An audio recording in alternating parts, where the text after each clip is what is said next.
This man was at a job site where they were putting a hot tar roof on a building. It's solid, and they heat it with a fire until it gets boiling hot, till it becomes liquid. And so, I don't know what the temperature of that stuff is, but it's hot.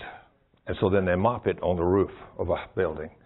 And somehow, I don't know all the details, but I think there was mopping it or something happened, and either the head of the mop came off or something happened. But this big ball of hot tar was coming off the roof right for a young boy that was walking out there.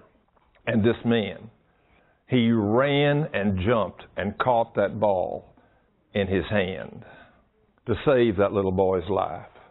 And whenever his hand came down, all the skin came off with it. It burned everything off of his hand. They said bones was showing and everything. Then there was another man there that was a great man of God. When he saw what happened, everybody saw his hand with no skin on it. And also a piece of that tar hit right here on his arm. They said, and burned a hole completely through his arm. This man of God began to scream and pray and ask God to do a miracle.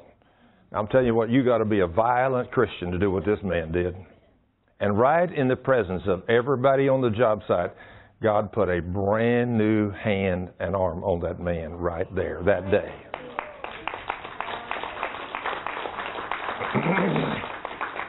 I talked to a man last week that had seen him. In fact, I went to a breakfast with this man over at American Airlines to pray with them all, and because of the things that are going on at American.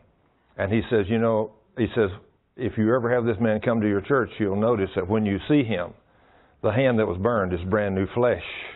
The other hand's old. It's wrinkled. Wow. God gave him a brand new hand. Isn't that something? Now, what can our Lord do? If we will just believe Him, and we'll get away from this unbelief. But how many people do you know that would have had the faith, first of all, to pray for that young man? Nearly everybody I know that's a Christian, they would just call 911. And the doctors can't help that boy. But our Jesus put a brand new hand on that young boy. I just stand in awe of the God we serve and what He does when we do something in faith.